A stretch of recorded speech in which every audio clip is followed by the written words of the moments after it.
Hey, welcome everyone to another week of the Focus TV. We have Octavia Wyatt here, Malik Miller, Cardell Dudley Jr., Raymond Lyons, Wilson Tarpey Jr. And we're gonna get straight to it, Octavia.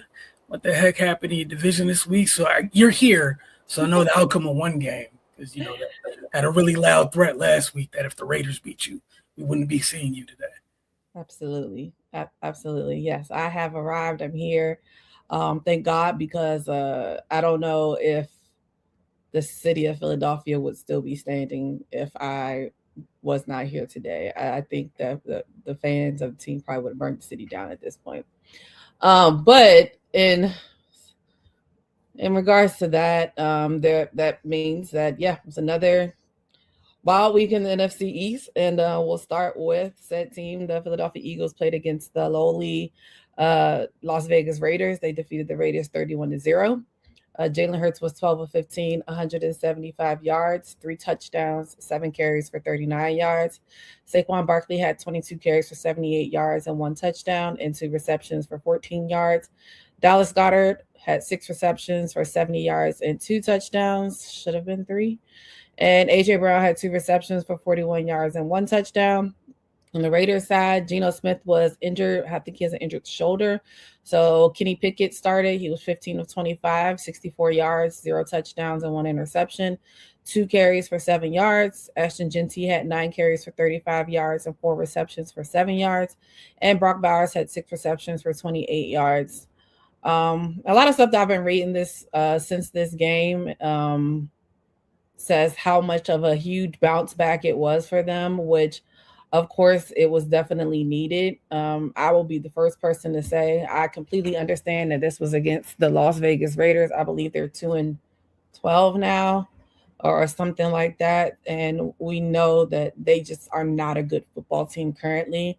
But another thing I also will make sure I stand on is that you play the teams that are in front of you. And there were a lot of times this season that there were teams that we were supposed to beat that we did not. So it's nice to see, after the performance from the week prior, after being on a 3-game losing streak, Jalen Hurts having 4 interceptions and a turnover and a fumble last week against the Chargers. Responding, however that may be, against whoever is just what they needed. And I'm happy, and I'm sure they're happy as well that they went out there and did that. Hurts was nearly flawless. He was 12 of 15 passes, 175 yards and 3 touchdowns, and a passer rating of 154.9. Definitely, I would say, restored some confidence. I know also last week there were a lot of talking heads, specifically in Philadelphia and media, that were asking if Jalen Hurts should be benched, which is absolutely ludicrous. There are many quarterbacks within the NFL who have had very, very bad games. One that comes to mind, I think they won the game even though, but Jared Goff had 6 interceptions in one game. We talked about Daniel Jones earlier this year. I believe he had 4 interceptions in the game as well. Unfortunately, it happens. Luckily for them, it hasn't put them out of the driver's seat for their own goals going forward. This win gives them a little bit more cushion within the NFC East, knowing that they have 2 games remaining out of the 3 against an interdivision opponent, which would be the Commanders. It was also nice to see a little bit of offensive balance and efficiency. It's crazy that I feel like I've said this all year, but when A.J. Brown isn't getting 10 receptions, 100 or whatever, they tend to win. And it's crazy to look back on it. In this game, he had 2 receptions for 41 yards and a touchdown. He got his touchdown, but it wasn't so pass reliant. They're a run team. I mean, even with Saquon Barkley and his 22 carries and 78 yards, I didn't even account into the fact that Will Shipley got some carries, and we know Tank Bigsby, I think, played for majority, if not the entire fourth quarter, along with Tanner McKee, who everybody was up in arms about having start over Jalen Hurts. So he did get some time in the fourth quarter. So it was just nice to see that a mix of running, efficient passing, which definitely kept the Raiders defense off balance. So it was good to see and hopeful that they're able to kind of ride this momentum and this strategy through the last 3 games of the season and into the playoffs. Their defense has been on one. I mean, I know even in the last game when they lost, their defense still played really, really well.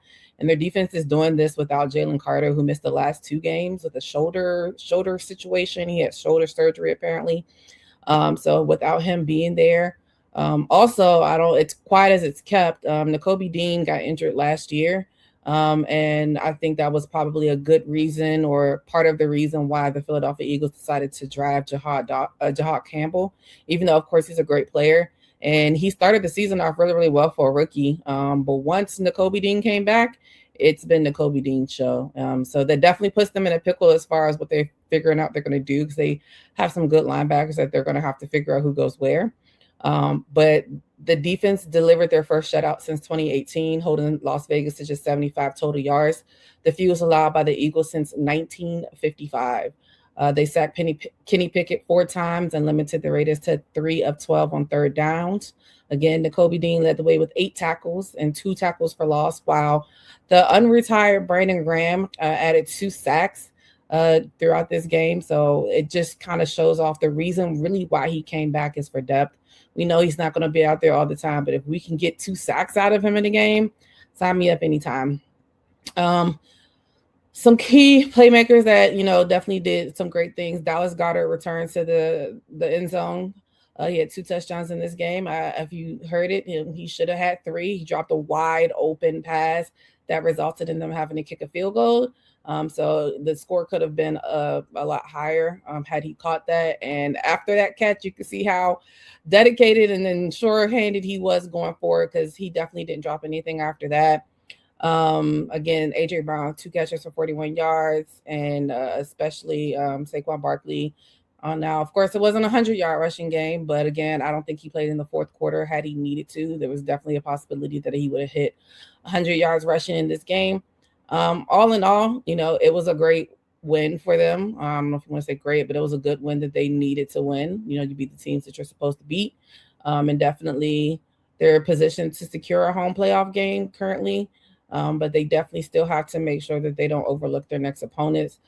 In the mix between them playing the Commanders, they do still have to play the Bills, who, of course, had an amazing comeback against the Patriots on Sunday as well. So that is definitely a game that they're going to have to get up for as well.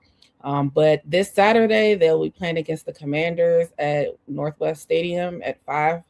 I will actually be in attendance at the game. I'm hopeful it's not too cold. I don't know the last time I've been to FedEx, Northwest, whatever you want to call it. So that should be interesting. Speaking of the Commanders, we did have an interdivision game this week with the Commanders versus the Giants. The Commanders defeated the Giants 29-21. Marcus Mariota, and not Jaden Daniels, was 10 of 19, 211 yards, 1 touchdown, 10 carries for 43 yards. Lowell Bill had 18 carries for 96 yards and 1 touchdown.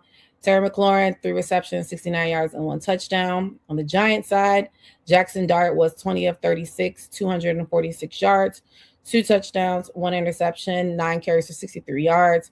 Tyrone Tracy Jr. had 15 carries for 70 yards and 1 touchdown, and 3 receptions for 27 yards and 1 touchdown. Theo Johnson, 3 receptions, 72 yards, and Wan'Dale Robinson had 5 receptions for 54 yards.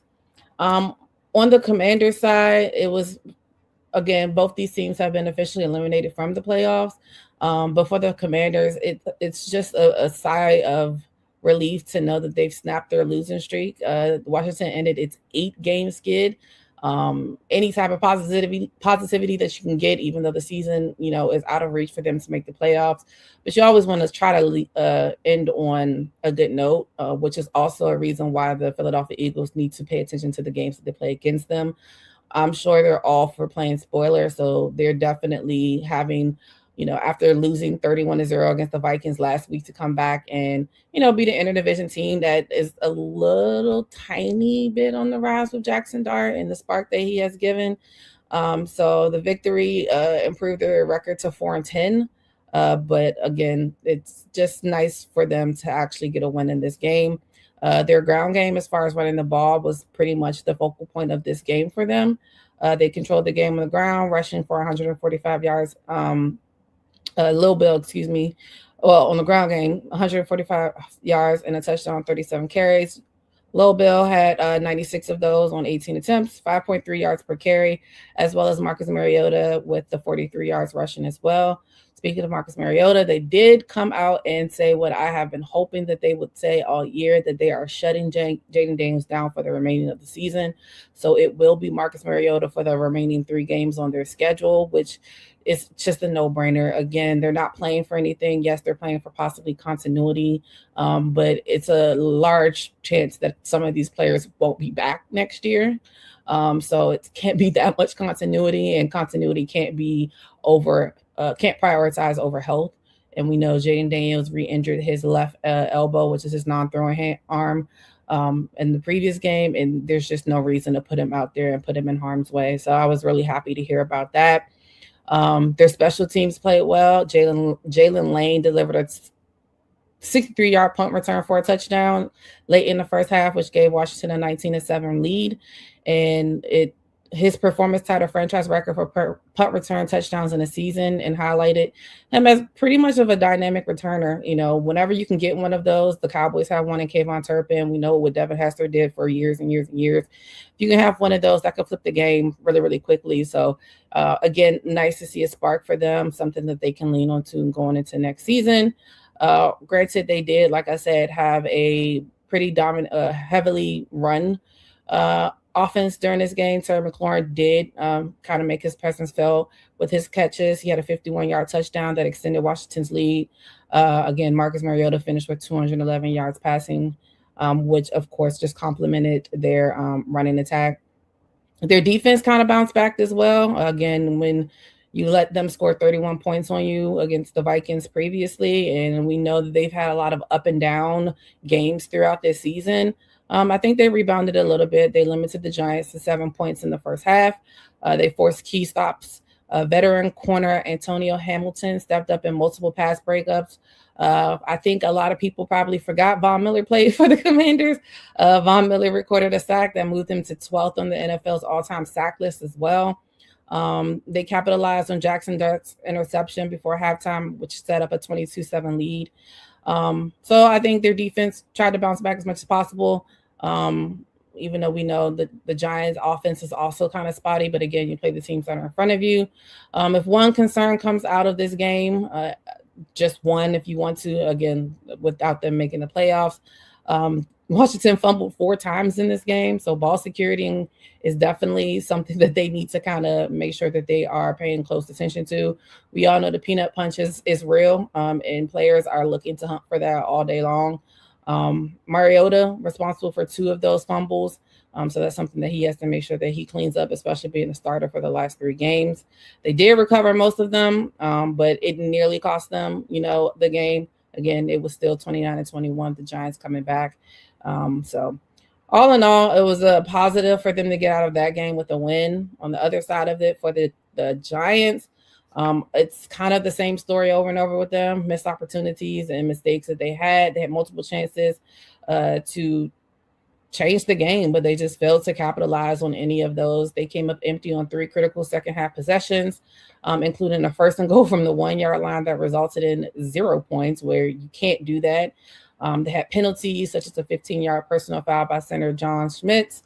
It killed a lot of their momentum, stalled a lot of their drives when they had these things. So it comes down to execution with them, and that's been something that they have struggled with for majority of the year. Their special teams, while we talk about the special teams for the Commanders, the special teams for them was the complete opposite. Again, they allowed the 63-yard punt return, which again put Washington up 19-7. And I don't know what happened to Younghoe Koo. I don't know. I know when he came into the league and he was in Atlanta, he was one of the better kickers, and over the last couple of years, he has just been struggling. He missed 2 field goals in this game, a 51 and a 52-yard field goal in there. So that's also not going to help them. And think about it, if he had scored that, they would have had a closer score at the end of the game, and never know, could have put them in a different position to make different decisions. I do think we talked about Abdul Carter and his time of, lapse in judgments, missing key meetings and things of that sort that caused him to be benched. This was probably one of his better games within the game. He delivered his best performance of the season. He had 7 tackles, 3 tackles for loss, a sack, and a fumble recovery. He was pretty much everywhere. So hopeful to think that he took the criticism that he received due to his lapse in judgment, and he's channeling all of that into his play. So hopefully for them that he will continue that into the next year. But their offensive side still continues to struggle. We know they're missing Cam Scatterville as well as Malik Neighbors. Jackson Dart does what he can. Again, 246 yards and 2 touchdowns, but threw a costly interception before halftime. And their offensive line, again, broken record. I feel like we talk about that every year. They struggled in pass protection, and they allowed multiple sacks, and it just isn't good. Unfortunately for the Giants, they'll be going back to the drawing board again next year. Again, looking for a new coach as they still have an interim, and their same GM will be leading that charge. They will be playing against the Vikings on Sunday, and then, of course, the Commanders will be playing against the Philadelphia Eagles on Saturday at 5. And last but not least, the Dallas Cowboys. The Dallas Cowboys played against the Minnesota Vikings. They lost to the Vikings 34-26. Dak Prescott was 22 of 38, 294 yards, no touchdowns, no interceptions, 1 carry for 2 yards. Javonte Williams, who did leave the game with I think it was a shoulder injury, but he had 15 carries and 91 yards and 1 touchdown. Malik Davis also had 8 carries, 21 yards, and 1 touchdown and 2 receptions for 16 yards. And CeeDee Lamb had 6 receptions for 111 yards. The other side, J.J. McCarthy was 15 of 24, 250 yards, 2 touchdowns, and 1 interception.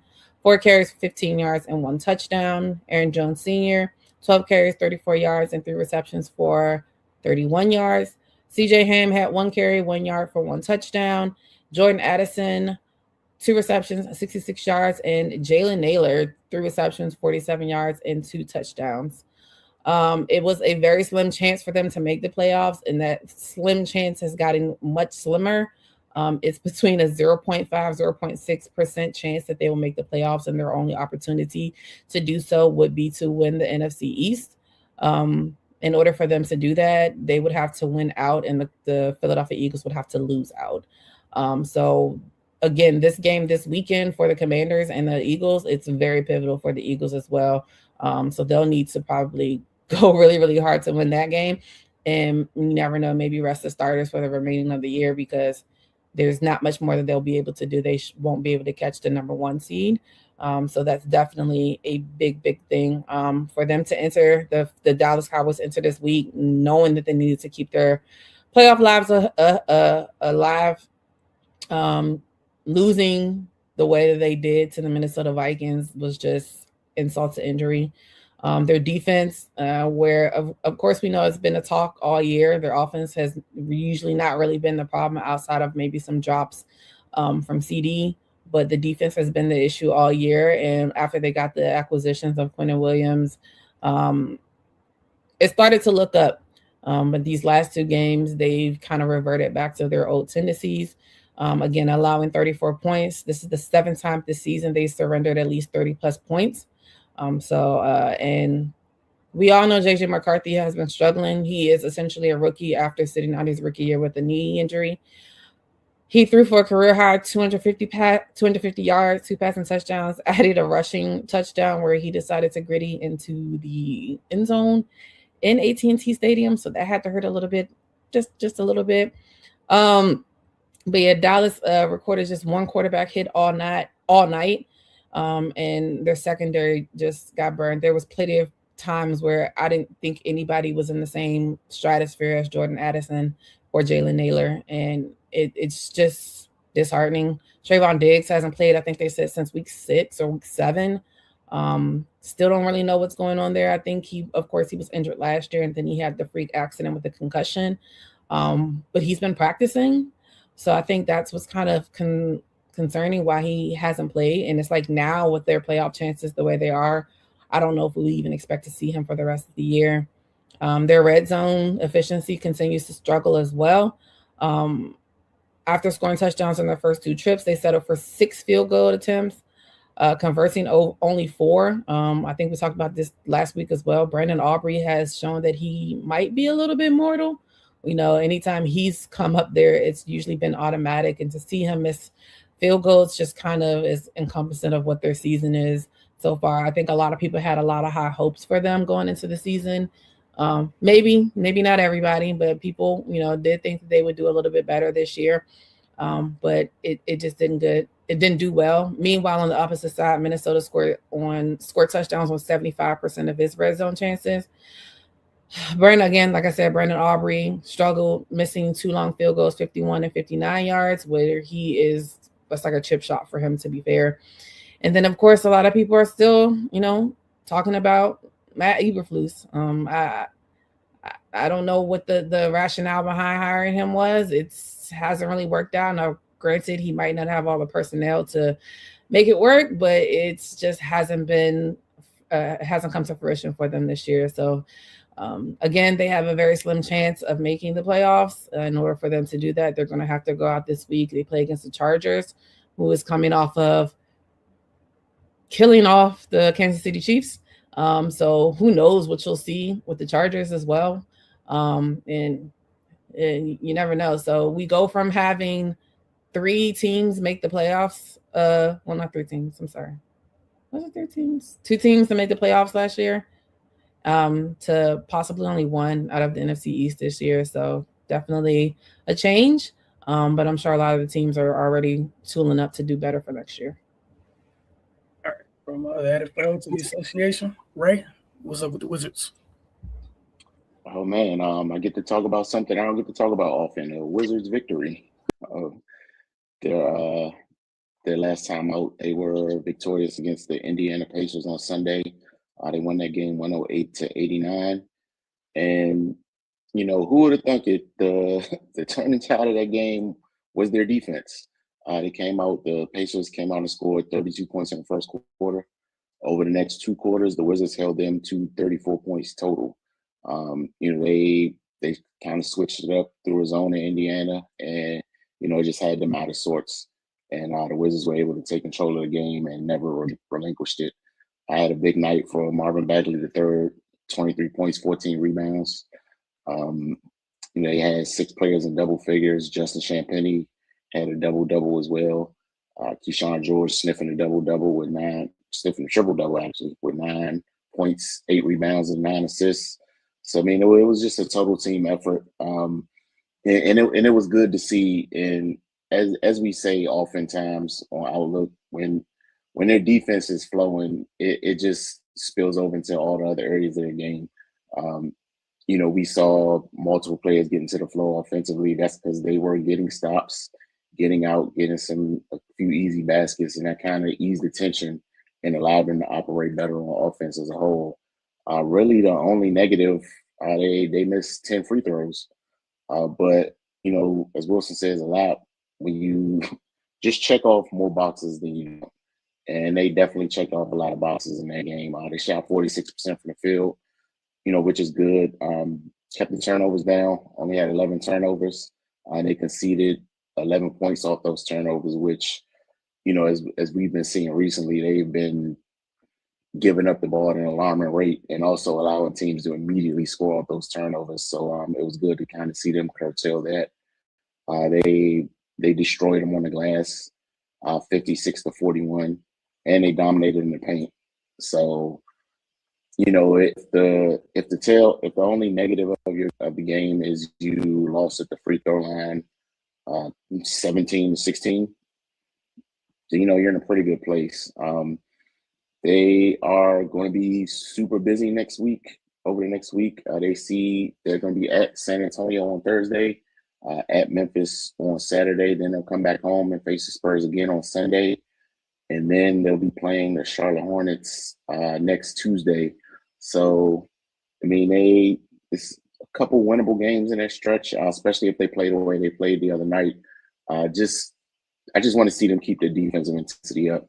Because no matter what's going on the other end, if they're not defending, and you can just pretty much chalk it up as an L. But like I said, when the defense is going, then it just feeds the other parts of their game, and everybody seems to be more in tune and more engaged in the game, and it just yields positive results. We know they're not going to win every game, which is obvious. Seeing as how their record is the way it is, but. I like this team a lot better when they're defending the way they did against Indiana. All right. On the college basketball, Cardo. Yeah, man. GW. Took a trip down to Florida against the defending national champs, who ironically has been struggling this season. And, Even though they put up a good fight, they fell short. Look, the hell of a test in their toughest non-conference matchup in years, but they fell 80-70 on Saturday. They showed poise early, overcoming initial shooting struggles to briefly take an 18-17 lead. Rafael Castro, all A-10 first team preseason selection. He was going to work inside, and a dunk heading into halftime kept them within striking distance at 30-27. Halftime adjustments. We said in association looking at the Wizards, it's the same thing on the college side. Coming out of half, the game swung heavily in the favor of Florida. Florida started the second half on an 11-0 run to open it. The second, and they created the separation that they needed.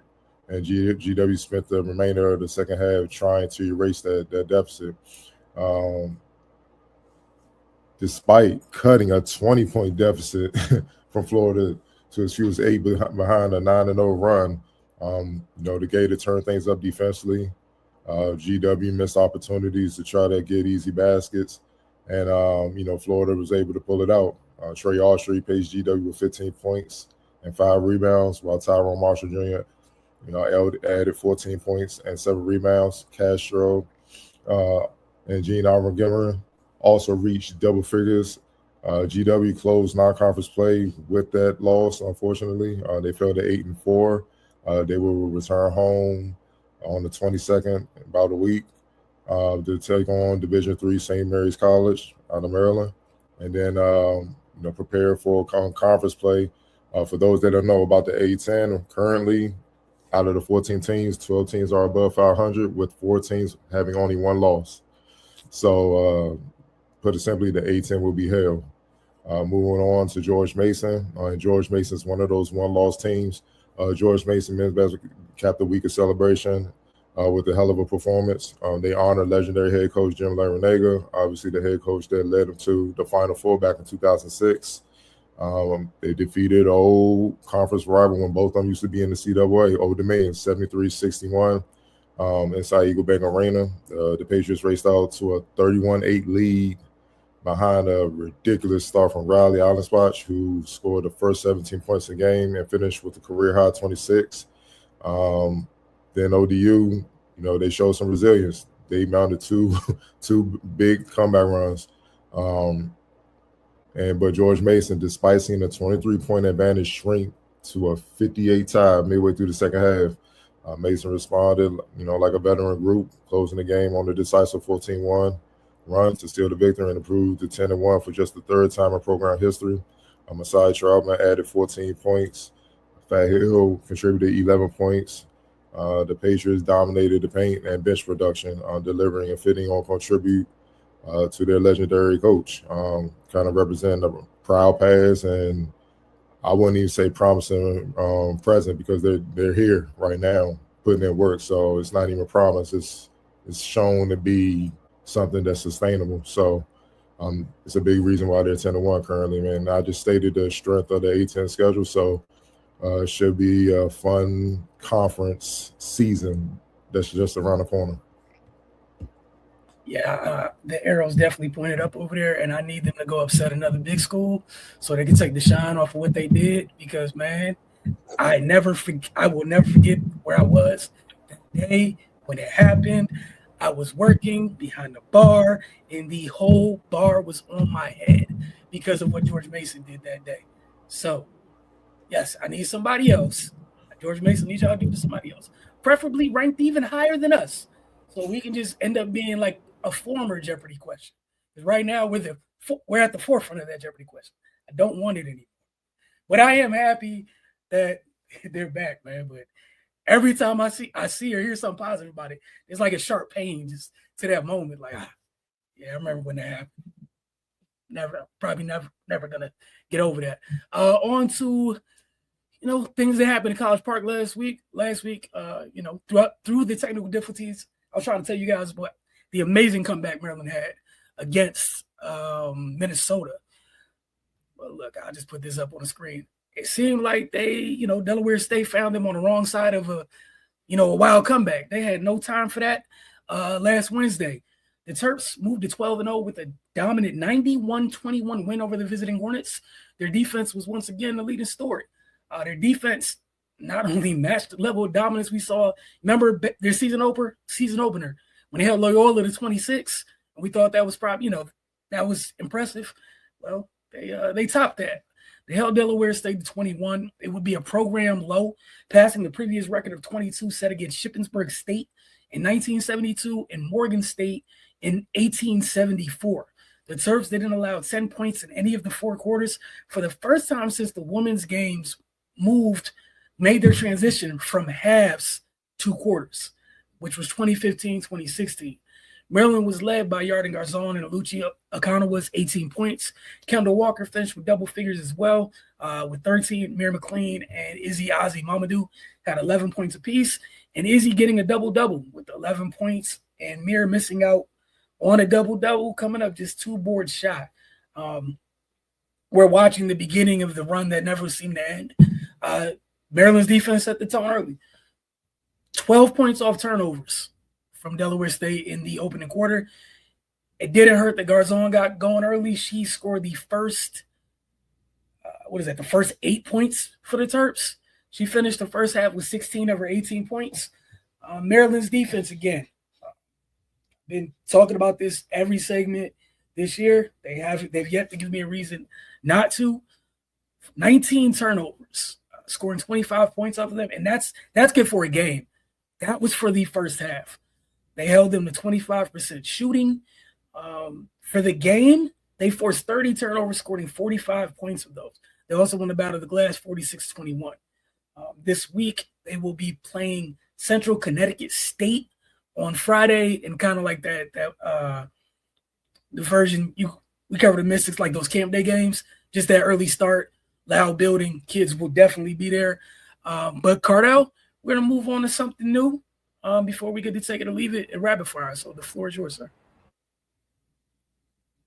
Get a lot of comments on social media. Thought I'd bring it to the forefront. Moving forward, we're going to just kind of, bring the fans into the show a little bit more, man. We pose a question each week that we're going to put live on the show and post their comments. Wilson, if you will. Miss Isaiah Thomas had a lot to say about the current state of the narrative of evolution. He stated, I'm going to push back on evolution of the NBA. These guys didn't grow a different limb, leg, or anything else. Only thing that is changed in basketball is you shoot from further distance and you accept people missing more from further distance. Isaiah Thomas, Hall of Famer, champion, a million-time All-Star on the evolution of today's NBA players. And yes, it was a spirited comment section. Just want all of you guys to share your thoughts. We can start with you, Malik, on what you see. Do you agree with OG Hall of Fame Isaiah Thomas perspective? I agree with him. Definitely the leeway and the leniency is different now than what it used to be compared to and what it is now. He's right, and people look different, but it's still the same body parts. Some of the rules are a little bit different, which is also which goes into the the new generation thing. So I think that goes into its own saying. But yeah, I see where you're coming from. The first comment, and then we can just pick some out and just to comment on them. All right, the first comment.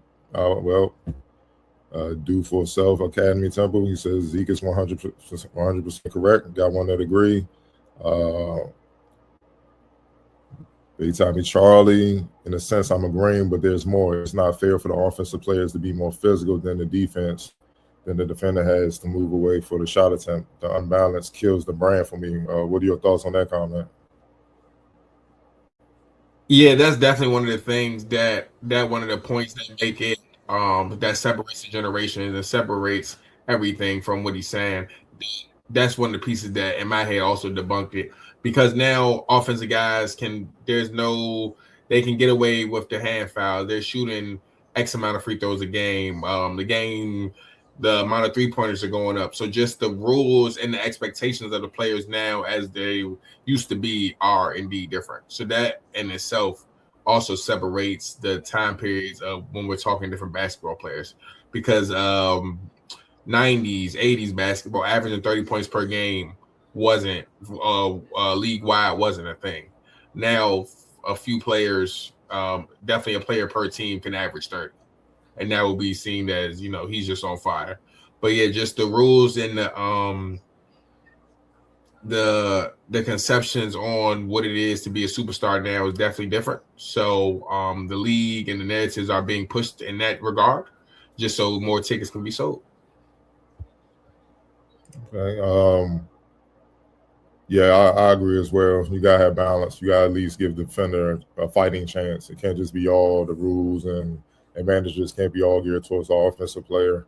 That's just, that you get what you get now. You know what I mean? And it's not exciting. What's exciting is competition. An elite scorer against an elite defender. Who's gonna win that battle? Who's gonna win this quarter? Who's gonna win this game overall? That's what makes it exciting, man. You know what I mean? Or against a good defensive team, a good offensive team against a good defensive team. Like who's gonna win out, man? You know what I mean? So, I definitely feel like it's a terrible imbalance between the both sides of the ball.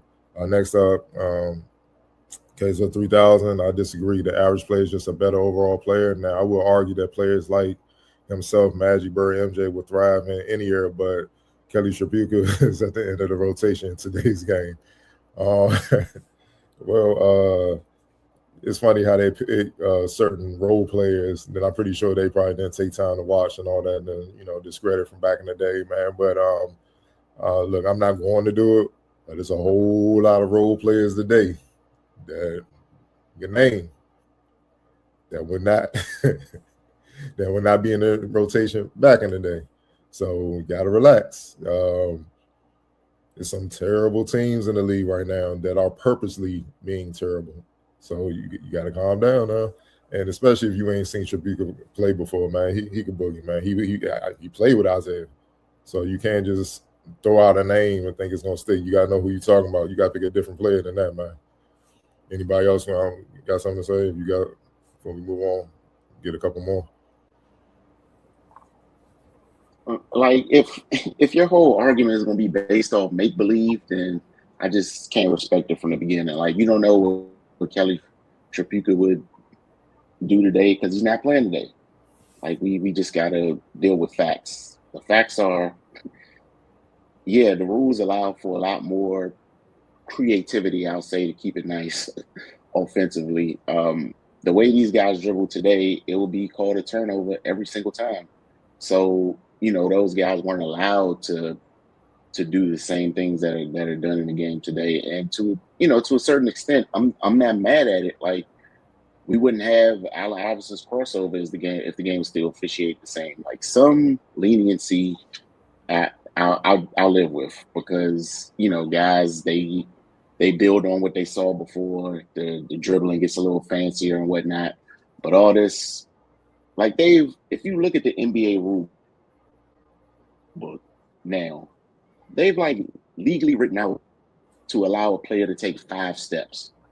Like that's just foolishness, man. Like, so all this evolution stuff, that's got to go. And I don't know if people understand how human evolution works, but you don't just become a completely superior race in 40 years. That's not how people. That's not how people work, man. Like all that stuff. Just go ahead and do away with that. So yeah, I think we just got to keep things in perspective when having this conversation, and not just be truthful about how things are different in the league now. And the last thing you said, people are just allowed to shoot more. It's not that everybody can shoot.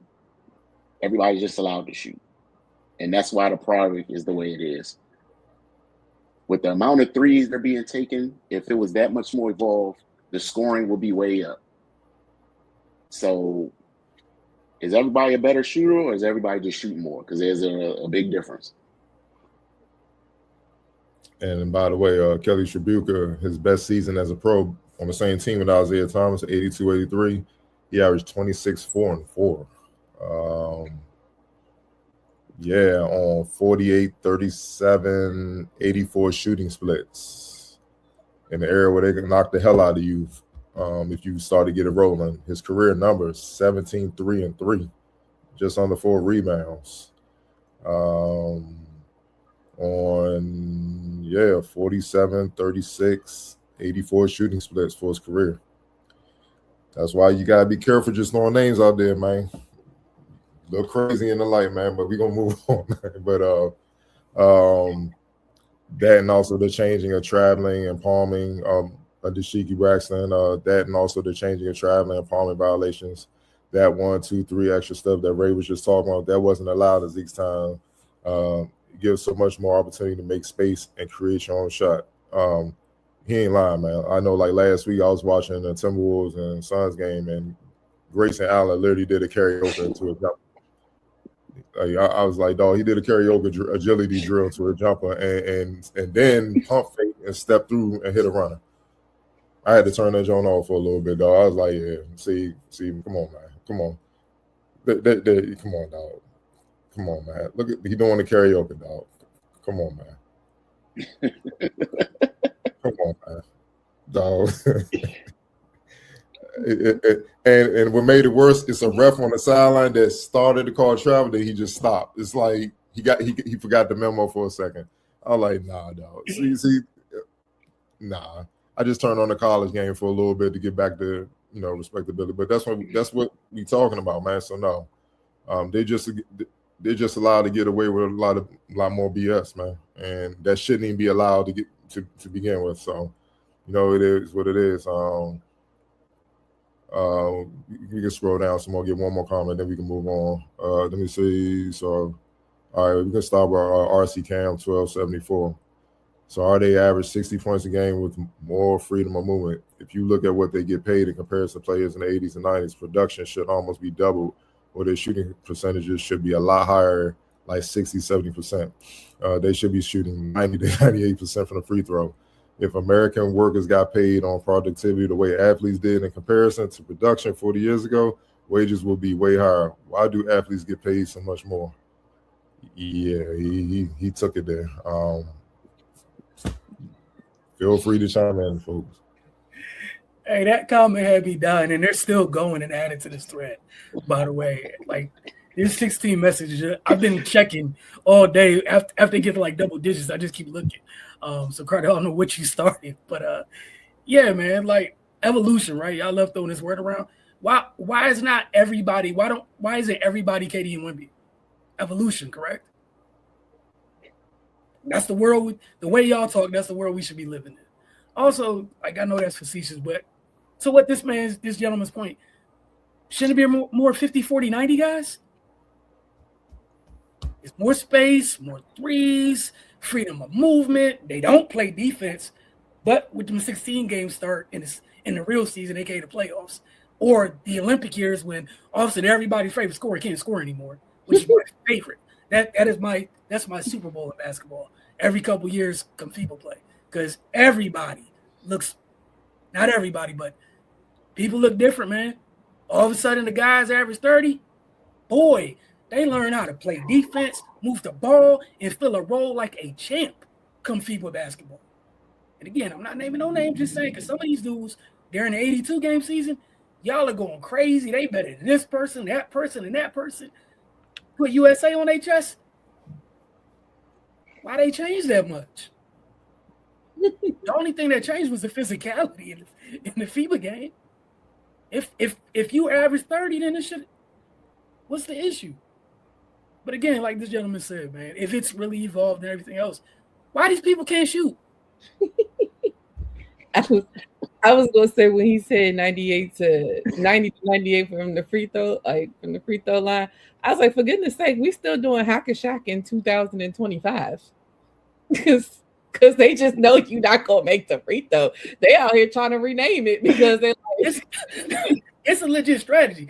At least Shaq had his name at it, in it. But like, now they trying to rename it for Mitchell Robinson or whoever else they decide to deploy it on.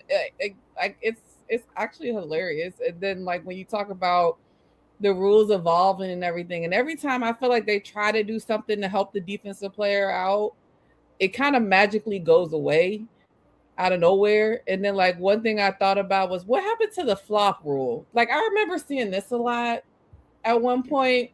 I don't see this no more. You know, so I just find it funny. And they complaining about OKC defense. I'm like, they're just playing physical defense. I'm like, they be holding and they be grabbing and stuff like that. Y'all not saying nothing when y'all drive and y'all push off. Y'all put y'all shoulder into their chest. Y'all doing karaoke drills, agility drills. Absolutely. Ain't nothing. Y'all ain't complaining about that. Like, damn, everything supposed to go y'all way. Like, God damn, dog. The travel to carry, like, dog. Dudes on fast break taking 7 steps. Like, my man, dribble at least. You know what I'm saying? Like, dog. I mean, nah, man, it's just craziness. Even this last comment with Classic Man 336-1, saying Isaiah is his favorite player, so I'm not going to disagree with him. But I will add that the skill level of taller players has evolved. I'm thinking he's talking about Wemby. No, they had Ralph Sampson back then. They had Ralph Sampson. Only thing Wemby do different than Ralph is he shoot threes. But Ralph had that range. But again, they weren't going to be out. He's 7'4". He going in the paint. He going to dominate. Like, dog, I'm taller than all these dudes. I'm not about to be out on the perimeter shooting threes, letting these little dudes off the hook. I'm going to dunk on them until they make me have to do something else. And also, damn, I got to guard Jabbar. I got to guard Moses Malone. They ain't out here, dog. And these little dudes ain't going to do it. They're going to mess around and get 50, and they're going to look like they gave me 50. So I got to go in this paint and rumble. You know what I mean? So, no, man, y'all make claims about players that we all know, we could tell you didn't even watch. And highlights is not watching. You got to watch full games to get a real measure of what they could do. Because, again, like I always bring up a player like Dennis Rodman, who did not give a damn about scoring whatsoever. You got to watch a game to see his true value and why he was so valuable to winning teams. I'm not even getting on the off the court stuff. I'm just about his play on the court. All he cared about was locking up 1 through 5.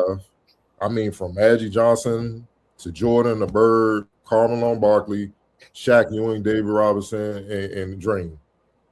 Guard all of them dudes. And, like, guard them. And the bad boys and bulls, like, we good. Stay with yours. On that type of time. And then get you 15 rebounds a game. That's when you see his value. Or he get the ball, he get the rebound, outlet it, outrun everybody down the court for the 10th end of the layup. That's value, or how smart he is on defense, the rotations and stuff. That's why if you look at the bad boys, if you look at the Spurs, all the teams he played on until he got too old after the Bulls, and them teams were like top 10 in defense all the time. And the bad boys and Bulls were always around number 1. He was one of a kind. So you got to watch games to see people value. Stats don't tell the whole story, and people got and scoring is not the end all be all to define if a player is great or not, man. You know, we got to kill that noise, man. So look, it is with like Wemby. He wouldn't even have to have. You could take away his offense, he would still be a force because of what he could do defensively and how he rebound the ball. He would still be a force. So, nah, man, y'all got to kill with this evolution. Stop copying what the people that's in cahoots with pushing this narrative is. Stop repeating what they're saying, man. Come on, man. Everybody got eyes. We know it's not evolved, and just because things change don't mean it's changing for the better either. So we gotta kill all that. But yeah, let's move on to take it or leave it and rapid fire. Appreciate it, Wilson. Take it or leave it. In the aftermath of a disappointing 136-131 Sunday night loss in Portland, Golden State Warriors owner Joe Lacob had a brief email interaction with a fan that made its way to the public. The Warriors fan, Justin Tutari, sent Lacob a critical note minutes after the game telling him that the team needs a real second option, that Jimmy Butler's tools are being underutilized, and blaming the lack of positional size on the roster. Quote, I am so frustrated, Tutari ended his email. Shortly after, Lacob sent back his response. Quote, you can't be as frustrated as me. I'm working on it. It's complicated. Style of play, coaches' desires regarding players, league trends. Jimmy is not the problem. Datari published the interaction on Reddit. The Warriors confirmed it was Lakers who sent the response. The back and forth, while brief, peeled back the curtain on the growing angst bubbling behind the scenes. The Warriors are 13-14, stuck in 8th place in the crowded Western Conference, despite loftier preseason expectations in the fading days of the Steph Curry era. Lakers' email put a particular spotlight on Warriors coach Steve Kerr, who has held firm to his unique offensive system built around the strengths of Curry and Draymond Green throughout their 12 seasons and 4 title runs together, even if it conflicts with the ideal system for the younger players of the roster. Quote, not a big deal, Kerr said, acknowledging he's seen the email, not concerned about anything like that. Kerr is in the final season of his contract and announced during training camp that he wasn't seeking an extension, preferring to let the season play out before discussing his future with the franchise. Man, leak, so many layers to this. Do you take it or leave it? 2 parts. Do you take it or leave it? The exchange between Lacob and the fan, and do you take it or leave it that the fan leaked it out to the public?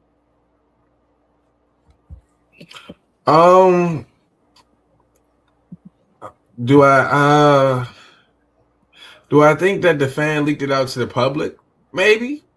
I say maybe. No, he did. Okay. So what was the second question? Take it or leave it as far as, was it right for him to leak it out to the public? Should he have kept it private? Okay. I might say, you're a fan. I might say, hey, if your favorite celebrity or someone writes you back, you're probably gonna post it, and especially if someone of that caliber, people get into it with Kevin Durant all the time and they know they'll get a response, so probably excited, depending on the person. I understand why they're doing that. I wouldn't, doesn't really gain anything, but I mean, they got some retweets. I might say they got a lot of retweets, a lot of traction today. Yeah. That first part of that question, what was the centerpiece of that? Second piece, take it or leave it, the exchange, just between them, what was said between the exchange about the state of the board. Yeah, I might say, because it's definitely, I had to ask specifically because there was a lot of layers of this that you could just write a book about. Yeah, the Warriors team, it's the NBA, 82 game season. So if they win 5 games straight in the next 7 days, this will be a 2 week ago story, so they definitely need some pieces. Jimmy Butler is definitely not a consistent number 2. He's definitely not a consistent 1B. He's not. He's a playoff guy. He's definitely playoff Jimmy. That's definitely there. But to get to the playoffs, you got to win games right now. Like he said in the response, the style of play, the coach's desire regarding certain players, we know those players are. It is a complication. Steph's a little older now. You want him to carry the load, the complete load, and have some people follow him that can help him out a little bit. And that's just what it is right now. That's how that roster is constructed. So you just really, I take what he said word for word. That's absolutely the things going on. And Jimmy is not the problem, but he's not being the solution either. And he can help be the solution because he has those capabilities. Okay. Octavia, take it or leave it. So I'm gonna leave the response because, bro, why are you responding to fans? Like, what is this? Like, is this an encrypted email? Like, why are you just out here willy-nilly just telling all your business to the whole world? And what makes you think that he not gonna post this somewhere? Like, the logic just isn't, like, the math's not mathing. So yeah, to say back you can't be as frustrated as, at least give a PR answer. Like, at least be like, I hear your concerns. Us as the Warriors, we're committed to making sure we put the best product on the court, and we're working towards that every day. Why are you having in-depth conversations and strategy meetings with whoever this person is, Justin? Like, you don't know Justin from a can of paint. Like, to me, that's why I'm leaving it, because I don't even know why you're having that conversation. The fan, you're corny for it. That's just me. I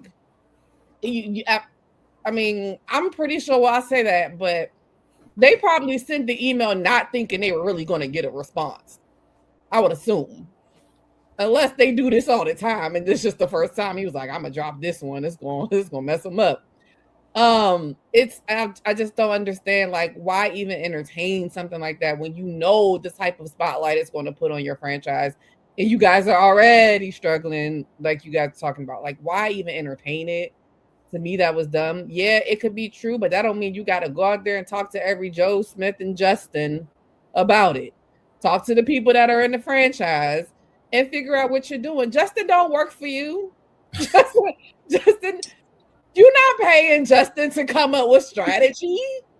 Who is Justin? Like, I just think so. For that, you get everything you deserve. You get this conversation that everybody's having, people looking at you sideways. Steve Kerr, who's been pivotal in the franchise for all this time, to find out that you out here sneak dissing in an email to somebody named Justin. That's just crazy. I hadn't heard this story before right now, and that is ludicrous. Who all went? Just Malik and Octavia. Ray, go ahead. What's your thoughts on it, man? Honestly, man, I don't even mind the response. You know, I think it's pretty cool that he actually responded. But you know, in this digital world we live in, I'm not surprised it was posted. I wouldn't post it. I would just look at it and be like, "Oh, damn, the owner actually responded. Cool." And I mean, he's kind of just echoing what's pretty much been talked about for years now, to be perfectly honest. That recent championship kind of gave them some leeway before it got to this boiling point. But you know, I once they kind of messed up that 2 timelines thing, I knew we were going to get here eventually. But yeah, me reading between the lines. Right, you mean the 2 timeline? You mean like the when Poole and Wiggins, when they kind of let all them go? Yeah, like when they had that crop of young guys like Moody and drafting Kuminga and all that. Okay, I got you. Yeah, like when they were trying to change over regimes, so to speak. But they still felt like they could compete, so they rolled with the older statesmen, and you know, and then they were still trying to develop the youngest. Like, that's just a tough spot to be in. But yeah, me reading between the lines, all I can hear is this is Steve Kerr's last year in Golden State. Like, that's basically what it sounded like to me. But yeah, it was pretty interesting. I was kind of surprised when I saw that he responded. But yeah, I think they're in a weird spot right now, and I really don't think it's a solution. It's just gonna have to play itself out. They had a good run, and it's about time to turn the page. Wilson. Yeah, I'm just gonna leave it. I can't stand when owners do too much. Like, this is childish, and it's cool I'm not mad at the fan at all. Like, this is normal fan activity. You get written back, you're gonna go tell everybody that's cool. It's 2025. You're fans, so I'm gonna take it on the fan stance. But Mr. Lacob, somebody should have came and took your phone. What are you doing? One of the reasons we here is because, you know, apparently you've played a big role in somebody sticking around when you've had a whole saga over somebody being here and not being here. Could have traded them, didn't trade them, finally got him signed. Still an awkward fit because he doesn't really fit in the system. Multiple accounts and stories saying that you were the one that pushed for him over the guy who got drafted right after him. And we here now. So if any of that stuff is true, hey, man, you can't, like, if you played a role in it actively. Now, if you were an owner, you just sat back and all this happened organically, still I don't want you to respond to the fans. That's just bad business. Like, what are you doing here? But like, we know you got a soft spot in your heart for he who shall not be named. And man, I don't have time for that.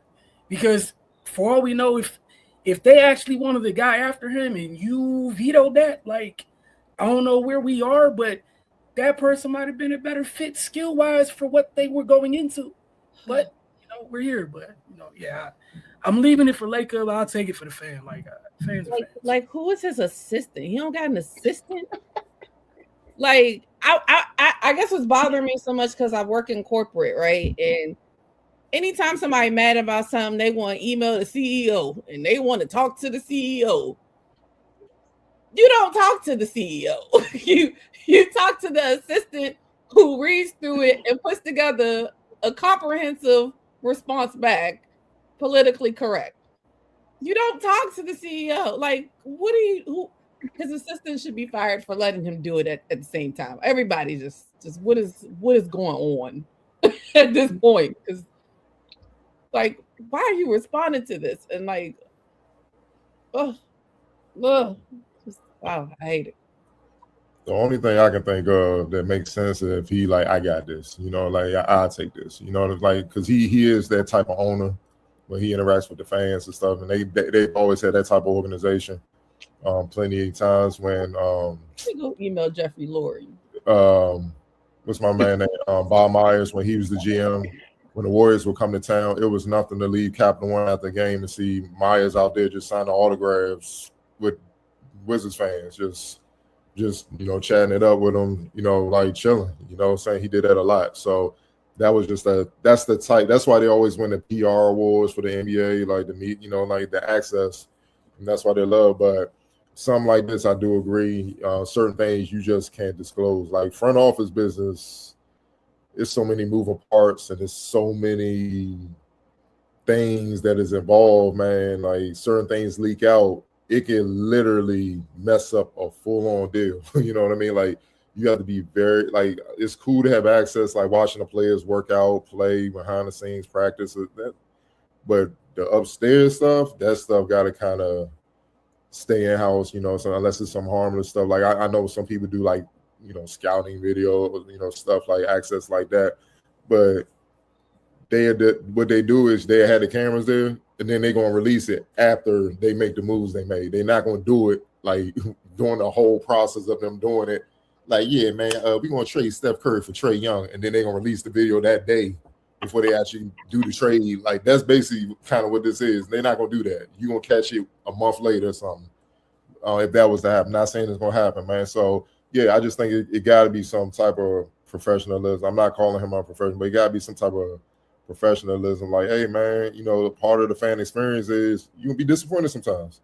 It is what it is. Losing is a part of it. It ain't the first time the Warriors have had a rough spell before. It won't be the last time. Hell, when we was growing up, outside Run TMC, the Warriors was garbage. They was garbage. Wasn't a thought about it. Then they had a little flicker light with C Webb and Spree. And then they went back to irrelevancy. Then Baron Davis and them boys, Steven Jackson, they got to work. That's pretty much it. It is. Then Steph came on the scene, and the rest is history. So, nah, man, I just think that's an exchange you have. Like when you have your little season ticket thing, if he's a season ticket, you address it. And you don't have that type of stuff flown around because he gonna post in this area, and like people gonna post everything. Like, yeah, it's emails look like right now for the Chiefs. They probably all give him all types of pointers. Look, and then you kind of threw an indirect jab, maybe not so at Steve Kerr, man. Now it's just messy, dog, and y'all are struggling. It's too much messiness, man. Like it's just too much, man. They're messy too. That's what I'm saying. It's just too much. It's too much mess, man, and it's gonna hit a breaking point where it's just like, all right, everybody go. I'm just start this over, man. And in the world, we've been warning people for years. This tax apron league, this era we in for the next few years, it is real. So you can be mad all you want. There's no point in stress. You be mad all you want. The bottom line is, most teams will be handicapped because unless you that dude, I mean that dude, it ain't no sense in moving for you if we just gonna tread water. Because yeah, you gonna get paid, but you gonna be surrounded by a bunch of minimum contract players, and we gonna get our ass whipped. But you getting paid and putting up numbers. Yep, so you really got to draft well. You pretty much got to do what OKC's doing. You got to draft well. You got to have some top tier guys that are legit, and then you got to draft well, have a bunch of role players that can contribute about winning, good character guys that work and that blend well with the superstars. That's how you got to do it, man. And it's tough. So you saying we got to make moves? This ain't 2K, man. It don't work like that. And that owner has paid millions in luxury tax to try to keep this championship window open, man. So he has a lot of tough questions. Jimmy, what, 36, something like that? Like, dog, yeah. Father time is real, So it's a tough situation to deal with, man. But if I would have got back to the fan as an owner, my responsibility vague. And the damn sure wouldn't have hinted at like, yeah, we got a coach who likes certain things a certain way. And hey, man, I just say something vague like, yo, man, I understand your frustration. We working on trying to change that and keep it moving. If that's what you really want to do, man, you know what I'm saying? And then that's that. If you that type of owner, which I think he is, man, you know what I'm saying? So if you keep it that vague, he'd be like, oh, man, because it was an email, but we've seen like Mark Cuban go back and forth with fans on Twitter before. You see what I'm saying? It's not unusual. Jerry Jones, Lord Jesus, like, come on now. So we can't criticize them, but I'm just saying, man, it's bad because they lose, and that's what makes it worse, man. So, all right, last thing, this is more, it's not really a question, but, more of a salute. 5-division champion Terrence Crawford announced earlier that he has retired from boxing. Now the announcement came just 3 months after Crawford became the only boxer in the 4-belt era to become an undisputed champion in 3 weight classes, accomplishing the feat when he defeated Canelo Alvarez for the undisputed super middleweight championship in September. Crawford posted on social media that he was walking away as a great with nothing else left to prove. Quote, I'm stepping away from competition, not because I'm done fighting, but because I won a different kind of battle, the one where you walk away on your own terms. Crawford said on his YouTube channel, this isn't goodbye. This is the end of one fight and the beginning of another. I gave this for every breath I had, every scar, every triumph, every ounce of my heart. I made peace with what's next, and now it's time. Thank you. Crawford, 38, retires from the sport with a 42-0 record with 31 wins, coming by knockout. In addition to being undisputed at super middleweight, he became undisputed in the welterweight division when he defeated Errol Spence Jr. by knockout in July 2023 and was undisputed champion of the junior welterweight division with Gustavo Julius Ndongo in August 2017. Crawford has held 18 major world championships across 5 weight classes: lightweight, junior welterweight, junior middleweight, and super middleweight. He topped ESPN's top 100 fighters of 2025 and retired as the number 1 pound-for-pound fighter in the sport. Octavian, we'll start with you, man. Thoughts on Bud Crawford's retirement? I mean, like he said, what else he got to prove? He ain't got nothing left to prove. I think the Canelo fight was like the cherry on top, of a great career. And of course, you, especially in a sport as vicious as boxing, to be able to walk away on your own terms and not have to have, I'm sure there are somewhere down the line health concerns and stuff, but to not have to, be knocked out to incapacitated and they like, you just can't fight no more, to walk away on your own terms. Like, you can't beat that, especially like I said, he don't got nothing left to prove. The picture itself with all of them belts right there, like I don't even know what else we need to talk about. I'm glad that he made the decision for himself. I know the sport will surely miss him, to see him go out there and do what he does. But kudos to him. He did a lot of stuff that people didn't think he could do, especially with the Canelo fight. A lot of people didn't think he could do it. So he's proved a lot of people wrong. He's gone through a lot of personal trauma in his life, and to come through and still go forward and do the things that he's done in a sport that everybody ain't good at. Everybody can't fight. Everybody can't fight and everybody can't box. People might be able to fight, but they can't box. So it's a as they say, it's a sweet science. So everybody can't do it. So for him to be able to do it as long as he did, go out 42-0, you can't beat that. So like you said, salute to him, his family, and I look forward to see what his next chapter is, because I can only imagine if you get his hands on somebody and start to mold them and turn them, I don't want to say turn them into the next him, but turn them into something that we seen with him, and he could pass on his knowledge and his skills to somebody else. Like, I look forward to seeing that. So congratulations to him for an amazing career. So, Ray. Yeah, man, it was no reason for him to step back in the ring. Like Octavia said, what more do we need to see from him at this point? And, one of my favorite things in sports is when an athlete steps away at the perfect time. He's pushing 40. He's achieved everything you can achieve in boxing. Still seems to have his faculties about him. Just go ahead and ride off into the sunset, man. Like, this is like if the last image we had of Mike was the shot in Utah. Picture perfect ending. He accomplished everything he set out to do. And I know the competitor in him was fighting this decision, because as an athlete, especially one that's reached that level, it don't die. And I know that he could still get it done, but wow, just enjoy your life, man. Enjoy your success, and just props to him. Elite. Yeah, this is definitely a congratulations and a salute to him. Like Octavia and everybody else said, there's nothing more to be done. He's not chasing. It's not a storyline that has his numbers in it. There's nobody that he can fight that can connect his comparison to anybody else from the other generations. There's nobody else that he can beat on that can make a better comparison of what he's already done.